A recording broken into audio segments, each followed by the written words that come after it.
Hello everyone, good morning. কেমন আছেন আপনারা? আশা করি আপনারা সবাই খুব ভালো আছেন আর আমিও কিন্তু বেশ ভালো আছি।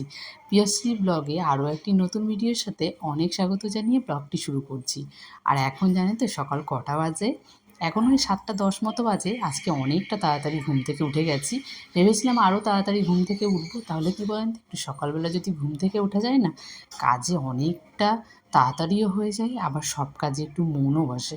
মনে হয় সকাল সকাল কাজগুলো যদি করে নিতে পারি, নিজের জন্য অনেকটা সময় থেকে যাবে। আর এই কথাটা আমি প্রত্যেক দিনই ভাবতে থাকি যে সকালবেলা একটু তাড়াতাড়ি ঘুম থেকে উঠে যাব, কিন্তু আমার দ্বারা না, সত্যি কথা, সকালবেলা এত তাড়াতাড়ি ঘুম থেকে ওঠা হয় না। প্রতিদিনই অ্যালার্ম দিয়ে রাখি, ওই 5:30 থেকে শুরু হয়, অ্যালার্ম কাটি, আবার ঘুমিয়ে পড়ি, এটাই হয়। তো ভাবি যে না, আজকে ঘুমালে হবে না, আজকে উঠে পড়তে হবে, প্রত্যেক দিনই তাই ভাবি, কিন্তু আর সেটা হয় না।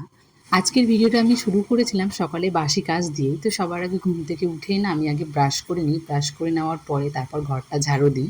তারপরে সমস্ত কাজগুলো আবার শুরু করি। আর আমাদের জানেন তো প্রতিদিনই মনে হয় যে কি রান্না করব, আগের দিন থেকেই না ভাবতে থাকি। আজকে এটা রান্না করলাম, ঠিক যখন রাত্রে ঘুমাতে যাব না তার আগেই ভাবি যে সকালবেলাটা কি আবার রান্না করব। তো এটা প্রত্যেক দিনই ভাবতে থাকি। ভাবতে ভাবতে মনে পড়লো যে ফ্রিজে আজকে একটু মাছ আছে, তো আজকে মাছটা শেষ করে দিই। যদিও এটা ছোট মাছই ছিল, অনেক দিন আগেই আনা হয়েছিল।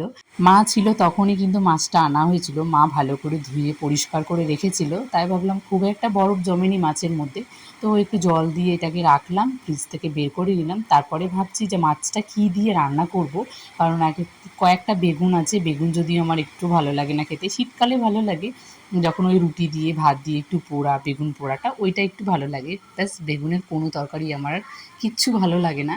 তো অনেকদিন থেকে বেগুনগুলো আছে, তাই ভাবলাম যে আজকে একটু বেগুন দিয়ে মাছটাই করে নিই, তাহলে ভালো লাগবে। বেগুন যেহেতু এমনি ভালো লাগে না, তাই ভাবলাম ছোটো মাছ আছে করে নিই, বড়ো মাছ থাকলে তো আর হতো না। তাই আলু ছাড়া ওই পেঁয়াজ দিয়ে আর ওই বেগুন দিয়ে একটু চচ্চড়ি মতন করব, তাতেই কিন্তু খাওয়া হয়ে যাবে। আর যদিও ভেবেছিলাম এটা আলু দিয়ে একটু পেঁয়াজ দিয়ে চচ্চড়ি করব, তো সেটা আর করব না, তাহলে বেগুনগুলোও শেষ হয়ে যাবে আর খাওয়াও হয়ে যাবে। আর একটু মামামের জন্য একটু মুসুর ডাল করে নিচ্ছি, তার সাথে আমাদের জন্যও করে নিচ্ছি, যেহেতু মাছটা একেবারে শুকনো শুকনো হবে আর ডাল হলে কিন্তু ভালোই হবে। তো আমি ভেবেছিলাম ডাল আর চচ্চড়ি করব, কিন্তু মনটা না মানছে না, মনে হচ্ছে এই দুই তরকারি দিয়ে খাবো, আর কিছু একটা করি তাহলেই হবে। তো তার সাথে দিয়েছিলাম একটু আলু সেদ্ধ দিয়েছিলাম, আলুটাকে ভালো করে পেঁয়াজ আর শুকনো লঙ্কা দিয়ে মাখিয়েছিলাম। আর তার সাথে একটু শাক ছিল, শাকটাও করেছিলাম। কলমি শাক ছিল, কলমি শাকটা আগে আমি ভালো খেতাম না, কিন্তু এখন যেন না খুব ভালো লাগছে, তাই পেঁয়াজ সম্বাদ দিয়ে শাকটা করেছিলাম, খুব ভালো হয়েছিল। আর এখানে আমি চালটা কিন্তু অনেকটা আগেই ভিজিয়ে রেখেছিলাম, ওই প্রায় মামাকে স্কুলে দিতে যাওয়ার আগেই। তো এখন চালটা ধুয়ে আমি একেবারে ভাতটা বসিয়ে দিচ্ছি, আর তার পাশে আমি শাকটা ওখানে সেদ্ধ করতে বসিয়ে দিয়েছি। দুই দিকে করলে কিন্তু অনেকটা তাড়াতাড়ি হয়ে যায়। আর ওই সবজি কাটা থাকলে তো সব থেকে ভালো হয়, কোনো সেদ্ধ ভাজাভুজি থাকলে সেটা কাটতে কিংবা রান্না করতে বসিয়ে দিয়ে তারপরে কিন্তু অনেকগুলো কাজও করা যায়। যেমন রান্নাঘরটা পরিষ্কার করা, বেসিনে যদি বাসন থাকে বাসনগুলো পরিষ্কার করে নেওয়া, তো সেসবগুলো খুব ভালো হয়। তাই আমি অনেকটা ওই বলতে পারো রাতের বেলাতেও কিছু সবজিগুলো কেটে রাখি, যেদিন দেখি পরের দিন একটু বেশি রান্না করতে হবে। যেমন আজকে রাখিনি, ভেবেছিলাম যে এই দুই তরকারিই করবো, তারপরে মনে হলো শাকটা রান্না করে নিই, তাই কাটতে আর ধুতে একটু সময় লেগে গেছিলো। যদি ভাবতাম যে শাকটা করে নেবো, তাহলে আমি আগের দিনে কেটে ধুয়ে একেবারে পরিষ্কার করে রাখতাম। তো সেটা যখন হয়নি, তাহলে সকালবেলা একটু দেরি হয়ে গেছিলো। আর এখানে একটা ছোট্ট করে আলু দিয়ে দিয়েছি।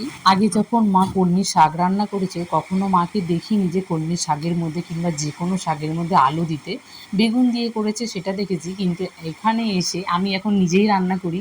তো যাই হোক, এখানে আমি শাকটা সেদ্ধ করতে বসিয়ে দিয়েছি। যখন শাকটা আমি কাটছিলাম, ডাঁটাগুলো এত মোটা মোটা ছিল, ভেবেছিলাম হয়তো সেদ্ধই হবে না, কিন্তু সেদ্ধ করার পরে যখন রান্নাটা করলাম, তখন এতটা নরম হয়ে গেছিলো আর খেতেও খুব ভালো লাগছিল। দেখো কি সুন্দর দেখতে লাগছে না? আর এখানে আমি মাছগুলো ভেজে নিলাম। মাছগুলো ছিল পুঁটি মাছ, তার সঙ্গে দুই একটা ওই ট্যাংরা মাছ ছিল, আর মাছগুলোর পেতে প্রত্যেকটা ডিম ছিল। সব কাজ এখন কমপ্লিট, এখন বাজে ওই 10:40 মতো। তো খাওয়া দাওয়া কমপ্লিট হয়ে গেছে, মামাম প্রাইভেটে চলে গেছে। তো এখন স্নান করব, তার আগে বিছানাটা তুলে নেব, কারণ 10:40 মানে 11টা বেজে গেল, এখনও বিছানা তোলা হয়নি, কারণ আজকে রবিবার তো অনেকটা দেরি করে ঘুম থেকে উঠেছি। আর যখন ঘুম থেকে উঠি তখনই কিন্তু মামামের আন্টি ফোন করেছে, যদিও মামামের আজকে টিউশনি ছুটি ছিল।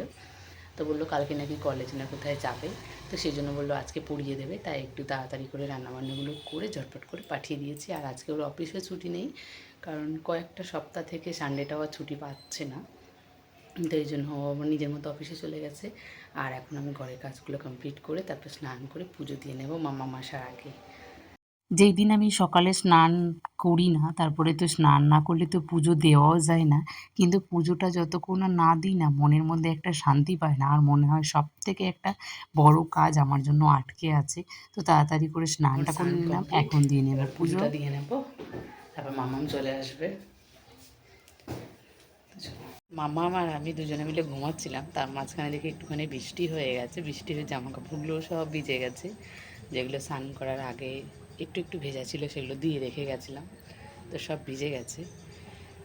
তো এখনই 4টে মতো বাজে, ঘুম থেকে উঠলাম, ভাত খেলাম, এখনই জামা কাপড়গুলো শুকাতে থাকুক। আর আমি ছাদে কিছু কাজ করে নিই, বলতে একটা ভেবেছি তুলসী গাছ লাগাবো ওই দইয়ের ভাঁড়ের মধ্যে, তো মাটি এনে রেখেছি। তো এখন গাছটা আনবো, তারপর লাগাবো। এখন মনে হয় আজকে আর হবে না লাগানো, মাটিটা আজকে এনে রাখলাম, কালকে নাহলে পরশু দিন তখন গাছটা বসিয়ে দেবো।